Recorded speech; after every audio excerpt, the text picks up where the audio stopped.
ആകാശവാണി. നമസ്കാരം. വാർത്തകൾ വായിക്കുന്നത് ബിന്ദു.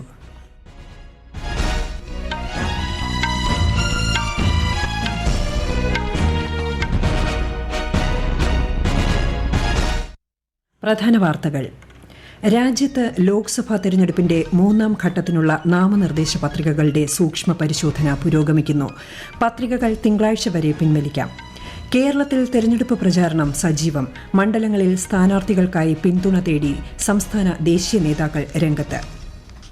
ബ്രഹ്മോസ് സൂപ്പർസോണിക് ക്രൂയിസ് മിസൈലുകളുടെ ആദ്യ ബാച്ച് ഇന്ത്യ ഫിലിപ്പീൻസിന് കൈമാറി.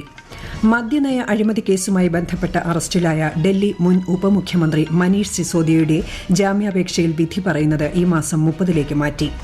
രാജ്യത്ത് ഒഡീഷ, പശ്ചിമബംഗാൾ മേഖലകളിൽ തിങ്കളാഴ്ച വരെ കടുത്ത ഉഷ്ണതരംഗത്തിന് സാധ്യത. കേരളത്തിൽ ഉയർന്ന താപനില തുടരും. IPL-ൽ ഇന്ന് ഡൽഹി ക്യാപിറ്റൽസ് സൺറൈസേഴ്സ് ഹൈദരാബാദിനെ നേരിടും. വാർത്തകൾ വിശദമായി. രാജ്യത്ത് ലോക്സഭാ തെരഞ്ഞെടുപ്പിന്റെ മൂന്നാം ഘട്ടത്തിനുള്ള നാമനിർദ്ദേശ പത്രികാ സമർപ്പണം അവസാനിച്ചു. പത്രികകളുടെ സൂക്ഷ്മ പരിശോധന പുരോഗമിക്കുകയാണ്. തിങ്കളാഴ്ചയാണ് സ്ഥാനാർത്ഥിത്വം പിൻവലിക്കാനുള്ള അവസാന ദിവസം. മൂന്നാം ഘട്ടത്തിൽ 10 സംസ്ഥാനങ്ങളിലെയും 2 കേന്ദ്രഭരണ പ്രദേശങ്ങളിലെയും 94 പാർലമെന്റ് സീറ്റുകളിലേക്കാണ് വോട്ടെടുപ്പ് നടക്കുക. മെയ് 7-നാണ് വോട്ടെടുപ്പ്.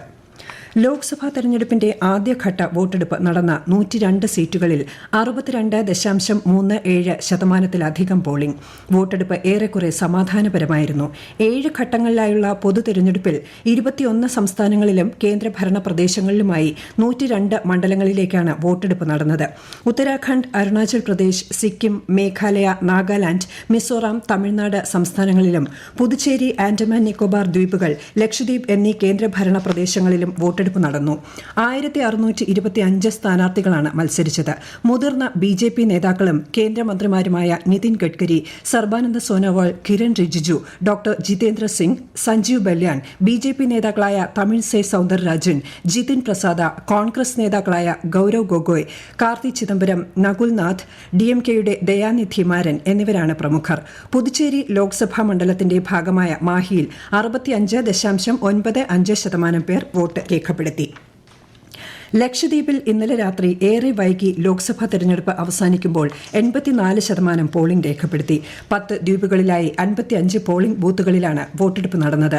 ചില ബൂത്തുകളിൽ രാത്രി 9 വരെ വോട്ടിംഗ് പ്രക്രിയകൾ നീണ്ടുനിന്നു. ലോക്സഭാ തെരഞ്ഞെടുപ്പിന്റെ രണ്ടാം ഘട്ടത്തിൽ വോട്ടെടുപ്പ് നടക്കുന്ന കർണാടകയിൽ പ്രചാരണം ഊർജിതമായി പുരോഗമിക്കുകയാണ്. പ്രധാനമന്ത്രി നരേന്ദ്രമോദി ഇന്ന് ഉച്ചയോടെ കർണാടകയിലെത്തും.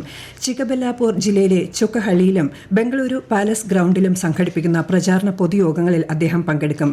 BJPയുമായി സഖ്യമുണ്ടാക്കിയ JDS ഇന്ന് പ്രധാനമന്ത്രിയുടെ പൊതുപരിപാടിയിൽ പങ്കെടുക്കും. കർണാടക മുഖ്യമന്ത്രി സിദ്ധരാമയ്യയും ഉപമുഖ്യമന്ത്രി DK ശിവകുമാറും കോളാറിൽ കോൺഗ്രസിനു വേണ്ടി പ്രചാരണം നടത്തും. മൂന്നാം ഘട്ടത്തിൽ വോട്ടെടുപ്പ് നടക്കുന്ന ഗുജറാത്തിൽ നാമനിർദ്ദേശ പത്രികാ സമർപ്പണം അവസാനിച്ചപ്പോൾ 26 ലോക്സഭാ സീറ്റുകളിലേക്കായി 491 പത്രികകൾ ലഭിച്ചു. ഉപതെരഞ്ഞെടുപ്പ് നടക്കുന്ന 5 നിയമസഭാ സീറ്റുകളിലേക്കുള്ള 39 പത്രികകളും ഇന്നലെ സമർപ്പിച്ചു. സൂക്ഷ്മ പരിശോധന പുരോഗമിക്കുകയാണ്. മുതിർന്ന BJP നേതാവും കേന്ദ്രമന്ത്രിയുമായ അമിത് ഷാ ഗാന്ധിനഗർ ലോക്സഭാ സീറ്റിലേക്ക് ഇന്നലെ നാമനിർദ്ദേശ പത്രിക സമർപ്പിച്ചു. BJP ഗുജറാത്ത് സംസ്ഥാന അധ്യക്ഷൻ CR പാട്ടീലും നവസാരി മണ്ഡലത്തിൽ ഇന്നലെ പത്രിക സമർപ്പിച്ചു. അതേസമയം മുതിർന്ന കോൺഗ്രസ് നേതാവ് പരേഷ് ധവാനി രാജ്കോട്ട് ലോക്സഭാ സീറ്റിലേക്ക് നാമനിർദ്ദേശ പത്രിക സമർപ്പിച്ചു. ബ്രഹ്മോസ് സൂപ്പർസോണിക് ക്രൂയിസ് മിസൈലുകളുടെ ആദ്യ ബാച്ച് ഇന്ത്യ ഫിലിപ്പീൻസിന് കൈമാറി. ഇന്ത്യൻ വ്യോമസേനയുടെ പ്രത്യേക വിമാനത്തിലാണ് മിസൈലുകൾ ഫിലിപ്പീൻസിൽ എത്തിച്ചത്. ഫിലിപ്പീൻസ് സായുധ സേനയുടെ ആധുനികവത്കരണത്തിന്റെ ഭാഗമായാണ് മിസൈലുകൾ വാങ്ങുന്നത്. 2022 ജനുവരിയിലാണ് $375 മില്യൺ കരാറിൽ ഇന്ത്യയും ഫിലിപ്പീൻസും ഒപ്പുവച്ചത്. DRDOയുടെയും റഷ്യയുടെ റോക്കറ്റ് ഡിസൈൻ ബ്യൂറോ ആയ NPO മെഷനോസ് ട്രോയനിയുടെയും സംയുക്ത സംരംഭമായാണ് ബ്രഹ്മോസ് സൂപ്പർസോണിക് ക്രൂയിസ് മിസൈലുകൾ. മദ്യനയ അഴിമതി കേസുമായി ബന്ധപ്പെട്ട അറസ്റ്റിലായ ഡൽഹി മുൻ ഉപമുഖ്യമന്ത്രി മനീഷ് സിസോദിയ സമർപ്പിച്ച ജാമ്യാപേക്ഷയിൽ വിധി പറയുന്നത് ഈ മാസം 30-ലേക്ക് മാറ്റി. റൂസ് അവന്യൂ കോടതിയിലെ പ്രത്യേക ജഡ്ജി കാവേരി ബവേജയുടേതാണ് ഉത്തരവ്. ED, CBI കേസുകളിൽ സുപ്രീം കോടതിയും ഡൽഹി ഹൈക്കോടതിയും വിചാരണ കോടതിയും അദ്ദേഹത്തിന് ജാമ്യം നിഷേധിച്ചിരുന്നു. തെരഞ്ഞെടുപ്പ് പ്രചാരണത്തിനായാണ് അദ്ദേഹം ഇടക്കാല ജാമ്യം തേടിയത്. ഒഡീഷയിൽ ജാർസുഗുഡ ജില്ലയിൽ മഹാനദിയിൽ ബോട്ട് മറിഞ്ഞുണ്ടായ അപകടത്തിൽ മരിച്ചവരുടെ എണ്ണം 7 കാണാതായവർക്കു വേണ്ടി തിരച്ചിൽ തുടരുകയാണ്. ഛത്തീസ്ഗഡിൽ നിന്നുള്ള 54 വിനോദസഞ്ചാരികളുമായി പോയ ബോട്ടാണ് മുങ്ങിയത്. ഈ വാർത്തകൾ ആകാശവാണിയിൽ നിന്ന്. ആകാശവാണി വാർത്തകളും വാർത്താധിഷ്ഠിത പരിപാടികളും all India radio news Thiruvananthapuram എന്ന യൂട്യൂബ് ചാനലിൽ ലഭ്യമാണ്. കൂടുതൽ വാർത്തകൾക്കായി all India radio news Thiruvananthapuram എന്ന ഫേസ്ബുക്ക് പേജും @ARNews_TVM എന്ന എക്സ് ഹാൻഡിലും സന്ദർശിക്കാം. മുതിർന്ന പൌരന്മാർക്കും ഭിന്നശേഷിക്കാർക്കും വീട്ടിൽ വോട്ട് ചെയ്യാൻ സൌകര്യമൊരുക്കുന്ന പ്രക്രിയയിൽ വീഴ്ചകൾ അനുവദിക്കില്ലെന്ന് മുഖ്യ തെരഞ്ഞെടുപ്പ് ഓഫീസർ സഞ്ജയ് കൌൾ വീട്ടിൽ വോട്ട് നടപടികൾ പൂർത്തീകരിക്കുമ്പോൾ തെരഞ്ഞെടുപ്പ് പ്രക്രിയയുടെ അന്തസത്ത കാത്തുസൂക്ഷിക്കുന്ന വിധം ജാഗ്രതയോടെ ഉദ്യോഗസ്ഥർ പ്രവർത്തിക്കണമെന്നും മുഖ്യ തെരഞ്ഞെടുപ്പ് ഓഫീസർ അറിയിച്ചു. കേരളത്തിൽ വോട്ടെടുപ്പ് യന്ത്രങ്ങളുടെ കമ്മീഷനിംഗ് ഇന്ന് പൂർത്തിയാകും. ക്രമനമ്പർ, സ്ഥാനാർത്ഥികളുടെ പേര്, ഫോട്ടോ, ചിഹ്നം എന്നിവ അടങ്ങിയ ബാലറ്റ് പേപ്പറും വിവിപാറ്റ് സ്ലിപ്പിൽ പ്രിന്റ് ചെയ്യേണ്ട ക്രമനമ്പർ, പേര്, ചിഹ്നം എന്നിവ വിവിപാറ്റ് മെഷീനിലും സെറ്റ് ചെയ്യുന്ന പ്രക്രിയയാണ് കമ്മീഷനിംഗ്. കേരളത്തിൽ ലോക്സഭാ തെരഞ്ഞെടുപ്പിനുള്ള പ്രചാരണം ഉച്ചസ്ഥായിയിൽ. 3 മുന്നണികളുടെയും സംസ്ഥാന ദേശീയ നേതാക്കളെ പങ്കെടുപ്പിച്ചുള്ള ചൂടുപിടിച്ച പ്രചാരണമാണ് നടക്കുന്നത്. തമിഴ്നാട്ടിൽ നിന്നുള്ള BJP നേതാവ് വിജയധരണി, കോൺഗ്രസ് നേതാവ് Priyanka Gandhi, CPIM polit bureau അംഗം ബൃന്ദ കാരാട്ട് തുടങ്ങിയവരാണ് ഇന്ന് പ്രചാരണം നയിക്കുന്ന പ്രമുഖർ. വിശദാംശങ്ങളിലേക്ക്.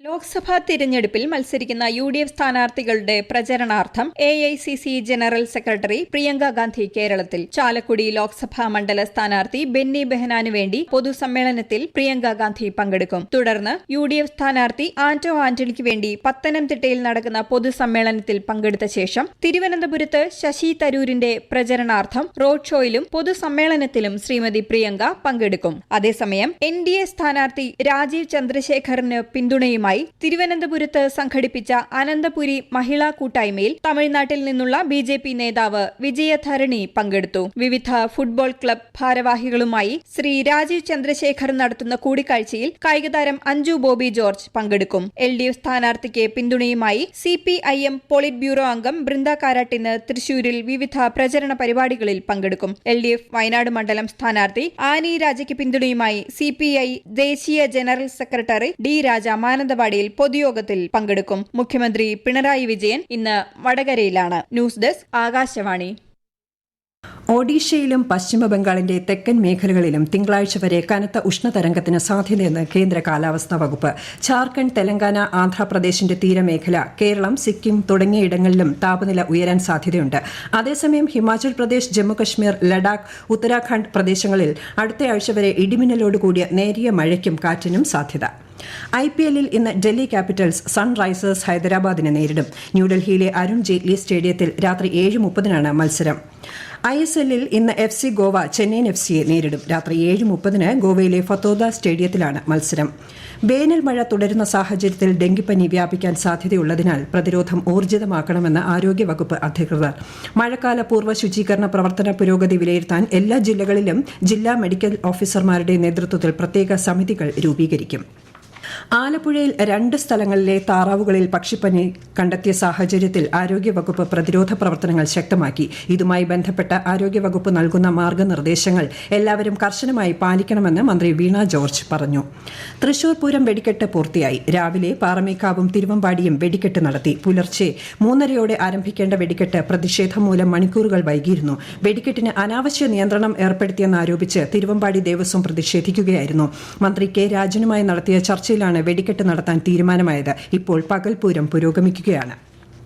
സൈനിക ശേഷി വർദ്ധിപ്പിക്കുന്നതിന്റെ ഭാഗമായി സൂപ്പർ ലാർജ് ക്രൂയിസ് മിസൈലിന്റെയും ആന്റി എയർക്രാഫ്റ്റ് മിസൈലിന്റെയും പരീക്ഷണങ്ങൾ ഉത്തര കൊറിയ വിജയകരമായി പൂർത്തിയാക്കി. അമേരിക്കയുമായുള്ള സംഘർഷം രൂക്ഷമായി നിലനിൽക്കുന്ന സാഹചര്യത്തിലാണ് ഉത്തര കൊറിയയുടെ പുതിയ നീക്കം. പ്രധാന വാർത്തകൾ വീണ്ടും. രാജ്യത്ത് ലോക്സഭാ തെരഞ്ഞെടുപ്പിന്റെ 3ാം ഘട്ടത്തിനുള്ള നാമനിർദ്ദേശ പത്രികകളുടെ സൂക്ഷ്മ പരിശോധന പുരോഗമിക്കുന്നു. പത്രികകൾ തിങ്കളാഴ്ച വരെ പിൻവലിക്കാം. കേരളത്തിൽ തെരഞ്ഞെടുപ്പ് പ്രചാരണം സജീവം. മണ്ഡലങ്ങളിൽ സ്ഥാനാർത്ഥികൾക്കായി പിന്തുണ തേടി സംസ്ഥാന ദേശീയ നേതാക്കൾ രംഗത്ത്. ബ്രഹ്മോസ് സൂപ്പർസോണിക് ക്രൂയിസ് മിസൈലുകളുടെ ആദ്യ ബാച്ച് ഇന്ത്യ ഫിലിപ്പീൻസിന് കൈമാറി. മദ്യനയ അഴിമതി കേസുമായി ബന്ധപ്പെട്ട് അറസ്റ്റിലായ ഡൽഹി മുൻ ഉപമുഖ്യമന്ത്രി മനീഷ് സിസോദിയയുടെ ജാമ്യാപേക്ഷയിൽ വിധി പറയുന്നത് ഈ മാസം 30 മാറ്റി. രാജ്യത്ത് ഒഡീഷ, പശ്ചിമബംഗാൾ മേഖലകളിൽ തിങ്കളാഴ്ച വരെ കടുത്ത ഉഷ്ണതരംഗത്തിന് സാധ്യത. കേരളത്തിൽ ഉയർന്ന താപനില തുടരും. IPL-ൽ ഇന്ന് ഡൽഹി ക്യാപിറ്റൽസ് സൺറൈസേഴ്സ് ഹൈദരാബാദിനെ നേരിടും. വാർത്തകൾ കഴിഞ്ഞു. അടുത്ത വാർത്താ പ്രക്ഷേപണം വൈകുന്നേരം 6:30.